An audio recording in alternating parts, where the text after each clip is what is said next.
Hello everyone, welcome to my channel code story with Mike. तो आज हम अपने बाइनरी ट्री के प्लेलिस्ट का वीडियो नंबर 28 करने जा रहे हैं। आज का क्वेश्चन काफ़ी आसान है और काफ़ी दिनों के बाद लीड कोड ने एक अच्छा और इजी क्वेश्चन दिया है।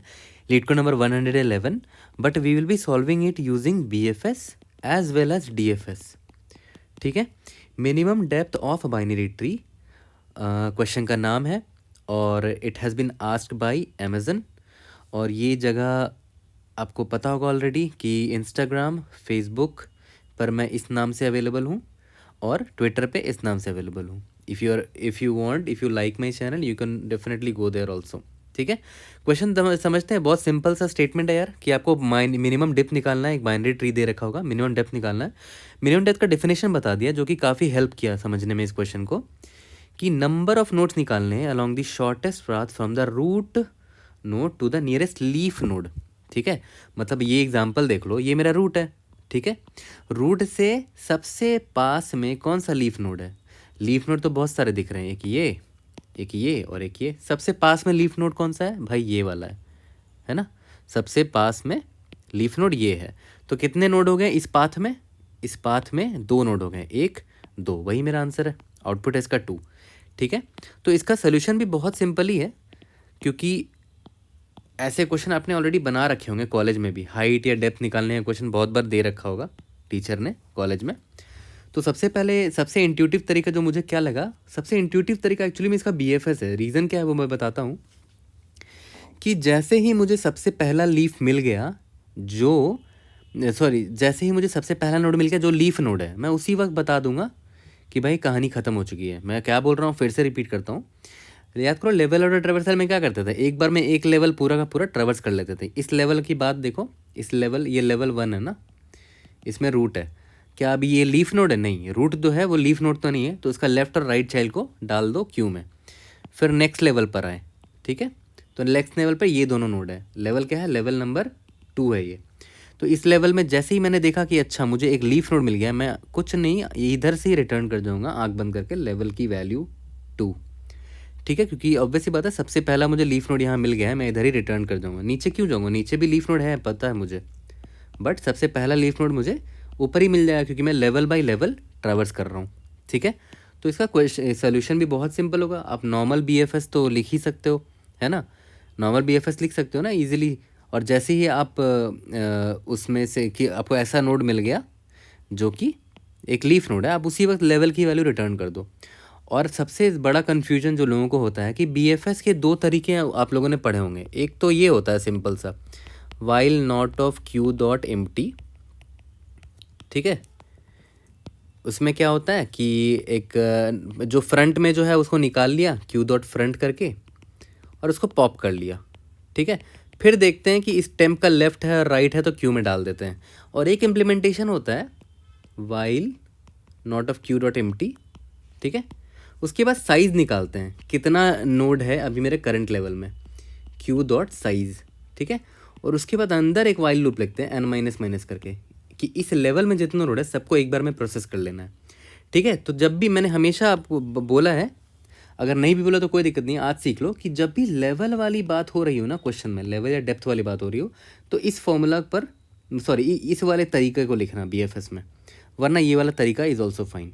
ठीक है। जब भी लेवल रिलेटेड कोई भी इन्फॉर्मेशन हो क्वेश्चन में, जो आपको लेवल या तो आपको अब सॉल्यूशन में लेवल हेल्प करने वाला है, तो आप सिंपल ये वाला BFS लिखना, जिसमें हम क्या करते हैं अंदर भी फॉर लूप लिखते हैं। इसका फ़ायदा क्या है ना कि आप एक बार में एक पूरा लेवल ख़त्म कर देते हो। ये पूरा ख़त्म कर दिया। याद करो स्टार्टिंग में क्यू में सिर्फ 3 रहा होगा, क्योंकि 3 मेरा रूट है। 3 को मैंने पॉप किया, अभी 3 अभी अभी देखो 3 है ना, इसका साइज़ कितना है? 1 है, तो एक ही एलिमेंट पॉप होगा, यानी कि ये पूरा का पूरा ये लेवल ख़त्म हो जाएगा। लेवल 1 में 3 को पॉप कर दिया था, 3 का लेफ्ट और राइट को पुश किया, यानी कि 9 और 20 पुश हुआ। नेक्स्ट लेवल है, ये नेक्स्ट लेवल है ना। तो इस लेवल में सिर्फ 2 ही नोड है, देखो यहाँ पर 2 नोड है, तो एक बार में दोनों नोड मुझे पॉप करने हैं। n = 2 हो गया, यानी कि 2 एलिमेंट है, दोनों एलिमेंट को एक ही बार में प्रोसेस करना चाहता हूँ। तो 9 का लेफ्ट और राइट है ही नहीं, तो मैं उधर ही से रिटर्न कर दूंगा लेवल की वैल्यू जो भी रहेगी। ठीक है। इसीलिए हम ये वाला BFS का कोड लिखेंगे। ठीक है। और ये हो गया BFS। अब सिंपल सा DFS भी है। देखो DFS तो और भी सिंपल है, मैं अभी बता देता हूँ जल्दी से, फिर DFS का BFS दोनों का कोड कर लेंगे। देखो DFS सबसे अच्छा मुझे क्यों लगता है, क्योंकि DFS ट्री एक रिकर्सिव डेटा स्ट्रक्चर है। और डीएफएस में एक प्यारा सा छोटा सा रिकर्शन लिख दोगे, काम चल जाता है। देखो क्या बता रहा हूँ मैं, ये तो रूट है, ठीक है, ये तो रूट है, ये लीफ नोड तो नहीं दिख रहा आपको, ऑब्वियस सी बात है, ये लीफ नोड थोड़ी है। अगर ये लीफ नोड नहीं है, इसका मतलब क्या हुआ कि यहाँ से ही स्टार्ट होगा ना, जहाँ देखो अब जहाँ भी लीफ नोड पे जाओगे आप, या तो यहाँ जाओगे या तो यहाँ जाओगे, तो उस पाथ में ये रूट तो होगा ही होगा, मतलब एक नोड तो काउंट हो ही गया 1। उसके बाद लेफ्ट साइड से और राइट साइड से जो आएगा, दोनों में से जो मिनिमम होगा उसी को ऐड करूँगा, क्योंकि मुझे मिनिमम डेप्थ चाहिए, ठीक है। तो मिनिमम लेफ्ट साइड से जो आया और राइट साइड से जो आया, जो मिनिमम होगा वही मेरा आंसर होगा, ठीक है। तो लेफ्ट साइड से पहले कॉल करके देख लेते हैं, लेफ्ट साइड में मैं गया या यहाँ पर पहुँचा, क्या ये लीफ नोड है? यस, ये लीफ नोड है। तो इसने ये क्या बोलेगा कि भाई मैं ही एक बंदा हूँ, एक अकेला नोड हूँ, मेरे नीचे और कोई नहीं, तो मैं 1 रिटर्न कर रहा हूँ। तो इसने 1 रिटर्न कर दिया डायरेक्ट, यानी कि लेफ्ट साइड से मुझे क्या मिल गया? 1 मिल गया। अब राइट साइड पे आओ, राइट साइड पे ये बंदा बोलेगा भाई मेरे नीचे भी लीफ नोड्स हैं, मतलब मैं लीफ नोड नहीं हूँ, तो ये भी यही बोलेगा, ये भी सेम रिकर्शन वाली बात करेगा। ये बोलेगा कि मैं एक नोड तो मिलूंगा ही आपको पाथ में, बट मेरे लेफ्ट और राइट से जो आएंगे मैं उनका मिनिमम करके आपको भेज दूंगा। तो ये भी लेफ्ट पे जाएगा, लेफ्ट पे क्या देखा, ये लीफ नोड है, इसने 1 रिटर्न कर दिया। राइट पे गया, इसने भी 1 रिटर्न कर दिया क्योंकि ये लीफ नोड है। तो minimum of left comma right कितना हो गया? 1 प्लस मिनिमम ऑफ 1 यानी कि 2।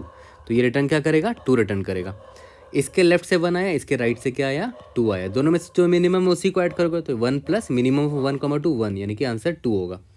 याद करो बीएफएस से भी आंसर मेरा 2 ही आया था, राइट। तो बहुत सिंपल और ईजी क्वेश्चन था।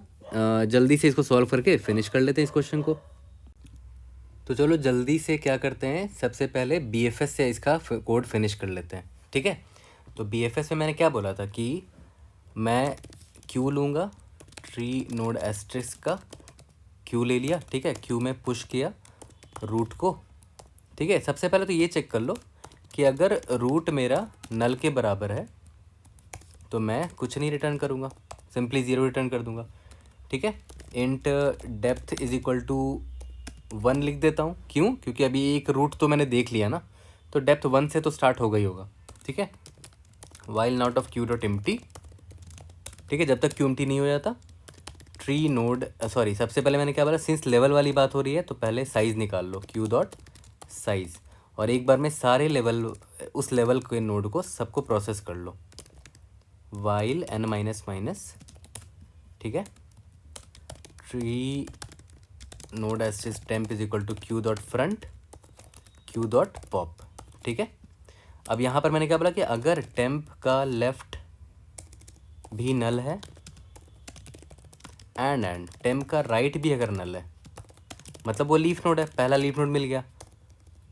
और सिंस हम लेवल बाय लेवल नीचे उतर रहे तो पहला ही सबसे नियरेस्ट लीफ होगा, तो उसी का जो भी लेवल की वैल्यू होगी वो मैं रिटर्न कर दूंगा। लेवल नहीं, डेप्थ मैंने वेरिएबल लिया है, ठीक है।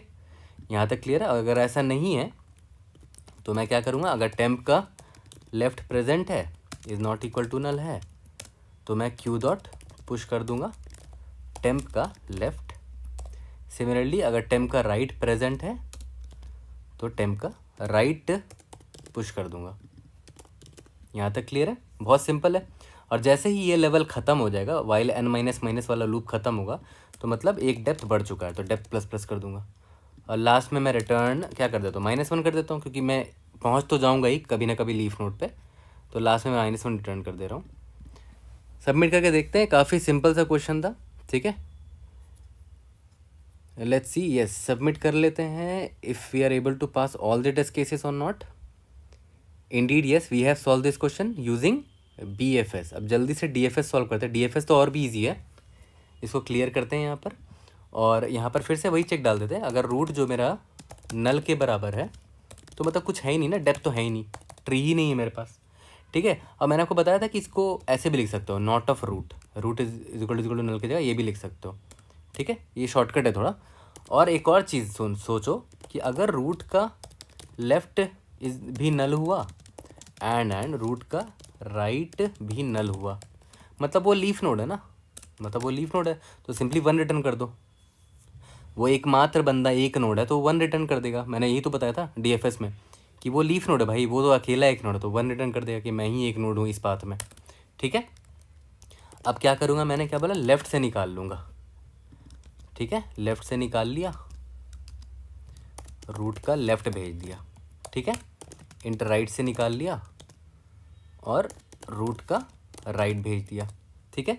लेकिन रूट का लेफ़्ट आप कब कॉल करोगे? जब रूट का लेफ़्ट होगा तब तो यहाँ पर चेक डाल दो, रूट का लेफ़्ट अगर नॉट इक्वल टू नल है तभी आप ये कॉल करोगे ना, और अगर नल के बराबर हुआ, ठीक है, तो इंट मैक्स डाल दो, क्योंकि लास्ट में तो मुझे मिनिमम ही भेजना है ना। लास्ट में मैंने क्या बोला था, 1 plus minimum of L comma R, यही तो भेजना है आपको, तो मिनिमम भेजना है ना, तो मैंने इसको इंट मैक्स इसीलिए असाइन कर दिया। सिमिलरली यहाँ पर भी रूट का राइट भेजोगे तो पहले चेक तो कर लो कि रूट का right not equal to null भी होना चाहिए, तभी तो करोगे कॉल, ठीक है। और इस केस में भी ये नहीं है तो इंट अंडरस्कोर मैक्स, ठीक है। और लास्ट में return 1 plus minimum of L comma R, ठीक है। यहाँ तक तो क्लियर है। अब आप बोलोगे कि भाई अगर दोनों इंट मैक्स आ गया तो इंट रूट का लेफ़्ट भी नल है, रूट का राइट भी नल है, तो दोनों इंट मैक्स आ जाएगा। फिर यहाँ पर मिनिमम ऑफ इंट मैक्स और इंट मैक्स आंसर क्या आएगा, इंट मैक्स ही आएगा, उसमें आप 1 जोड़ दोगे तो ये ओवरफ्लो हो जाएगा। बट मैं बोलता हूँ ये होगा ही नहीं कभी, क्योंकि अगर दोनों नल हुआ, रूट का लेफ्ट और रूट का राइट दोनों नल हुआ, तो इधर ही से मैं रिटर्न कर जाऊँगा, इधर तो पहुँचूंगा ही नहीं, है ना। ये चीज़ क्लियर हो गई। इसलिए मैं बोलता हूँ ड्राई रन हमेशा किया करो, ड्राई रन करने से बहुत चीज़ें खुल जाती हैं, ठीक है। सिंपली इसको सबमिट करके देख लेते हैं, hopefully we should be able to pass all the test cases using DFS also. देखो काफ़ी सिंपल सा क्वेश्चन था, सॉल्व हो गया, बट स्टिल प्रैक्टिस के लिए ये सब क्वेश्चन बनाया करो, मिस नहीं किया करो, ठीक है। I hope I was able to help. Normal ये O ऑफ N ही है एल्गोरिदम, क्योंकि हर एक नोड को एक ही बार विजिट कर रहे हैं, where N is equal to number of nodes, ठीक है। कोई भी डाउट होता है please raise in the comment section, I will try to help you out. See you in the next video, thank you.